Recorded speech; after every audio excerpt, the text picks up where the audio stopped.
চিৰাং জিলাৰ সমূহ সংবাদ মাধ্যমৰ ইলেক্ট্ৰনিক আৰু প্ৰিণ্ট মিডিয়াৰ সকলোকে মই আমাৰ APCCৰ তৰফৰ পৰা আন্তৰিক ধন্যবাদ জনাইছোঁ।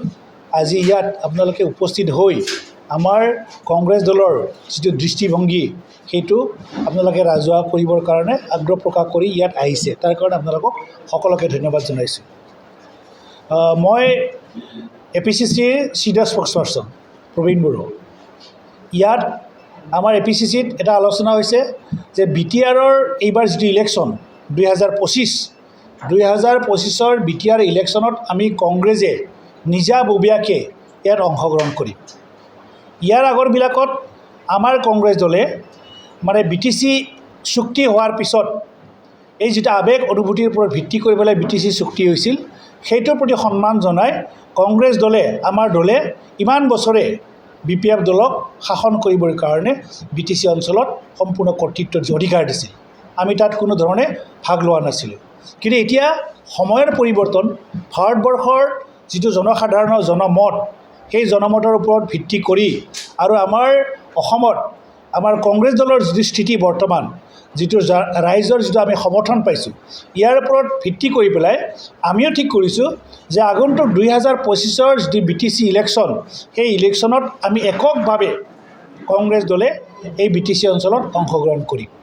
গতিকে তাৰ আগত এই জিলাখনত, এই জিলাত বাই ইলেকশ্যন এটা হ'ব, চিডলি সমষ্টিত বাই ইলেকশ্যন হ'ব।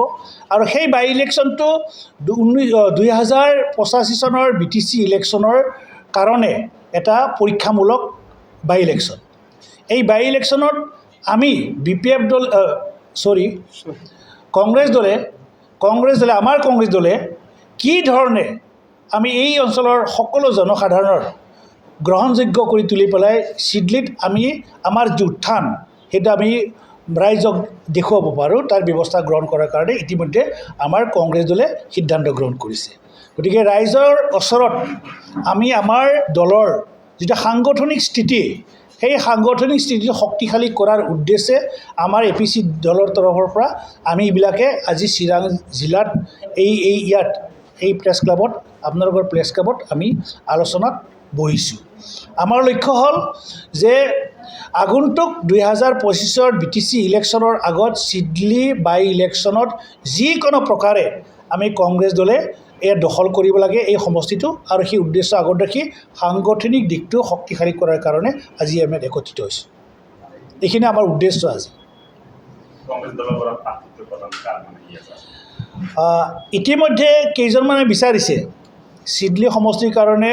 আমি জনাত আমাৰ প্ৰেছিডেণ্ট মহোদয়ে কৈছে যে 4-5 জনে বিচাৰিছে, নামবিলাক মই আজি আপোনালোকৰ আগত নকওঁ, বিচাৰিছে। আমাৰ হাইকমাণ্ড আছে, আমি আলোচনা কৰিম APCCত কোনজন উপযুক্ত ব্যক্তিক চিডলি সমষ্টিত আমি প্ৰজেক্ট কৰিলে বা তেওঁক প্ৰাৰ্থিত্ব দিলে আমি বাকীবিলাক ৰাজনৈতিক দলৰ লগত শক্তিশালীভাৱে যুঁজিব পাৰোঁ, সেই দিশটো লক্ষ্য ৰাখি পেলাই আমি আমাৰ যিটো প্ৰাৰ্থী সেইটো আমি ঠিক কৰিম। জানিব পাৰিছোঁ যে আপুনি এজন শক্তিশালী প্ৰাৰ্থী হিচাপে কংগ্ৰেছ দলৰ প্ৰাৰ্থী হ'ব বুলি জানিব পাৰিছোঁ। গণতান্ত্ৰিক ব্যৱস্থাত প্ৰত্যেকজন ব্যক্তিয়ে যিকোনো অঞ্চলত, ভাৰতবৰ্ষৰ যিকোনো অঞ্চলত তেওঁ প্ৰাৰ্থিত্ব বিচাৰিব পাৰে, ময়ো বিচাৰিব পাৰোঁ। কিন্তু বিচাৰিলেইতো নহ'ব, মই বিচাৰিলেই নহ'ব। এইটো আমাৰ APCCয়ে ঠিক কৰিব লাগিব, AICC ঠিক কৰিব লাগিব যে আমুকক আমি ইয়াত প্ৰাৰ্থিত্ব দিম। গতিকে এখেতে আছে আমাৰ ভাইচ চেয়াৰমেন, ইপিনে এখেতে আছে ব্লকৰ লিডাৰ, তেওঁলোকেও বিচাৰিব পাৰে। কিন্তু বিচাৰিলেই পাব সেইটো কথা নহয়।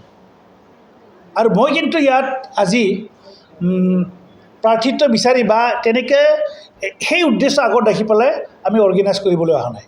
ইতিমধ্যে BTRত এইবাৰ কংগ্ৰেছ, এটা আমাৰ প্ৰগ্ৰেম, আৰু এইটোৰ মূল কনভেনৰটো হ'ল মোক দায়িত্ব দিছে BTRত এইবাৰ কংগ্ৰেছ তাৰ মূল কনভেনৰ হিচাপে গোটেই BTC অঞ্চলত আমাৰ কংগ্ৰেছ দলৰ যিটো মানে সেইটো দিশটোক বা সাংগঠনিক দিশটো শক্তিশালী কৰাৰ কাৰণে ইয়াত আহিছোঁ। ইতিমধ্যে আমি ওদালগুৰিত কথা পাতিছোঁ, বাক্সাত কথা পাতিছোঁ, এইবিলাক জিলাবিলাকৰ লগত, ব্লকবিলাকৰ লগত ইতিমধ্যে মত বিনিময় কৰিছোঁ। আজি ইয়াত চিৰাং জিলাত আমি আহিছোঁ, ইয়াৰ পিছত আমি কোকৰাঝাৰ যাম।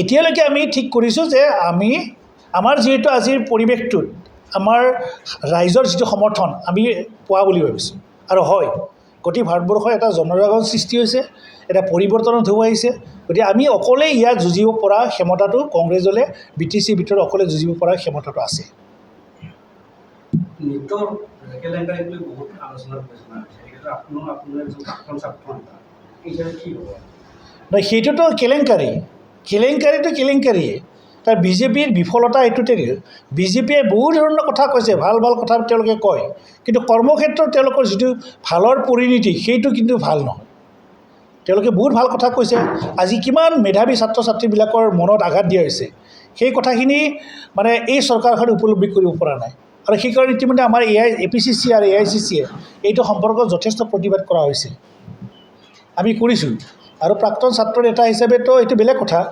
এতিয়া দলৰ দায়িত্বটো আছোঁ আৰু প্ৰাক্তন ছাত্ৰ হিচাপে ছাত্ৰ মানে সংগঠনৰ লিডাৰ হিচাপে ছাত্ৰ ছাত্ৰীসকলৰ উন্নয়ন আৰু বিকাশৰ ক্ষেত্ৰত নিশ্চয় মই অগ্ৰাধিকাৰ দিম আৰু এই ক্ষেত্ৰত চৰকাৰে কোনো ধৰণৰ ভাল কাম কৰা নাই আৰু এতিয়া আমি প্ৰতিবাদ কৰি আহিছোঁ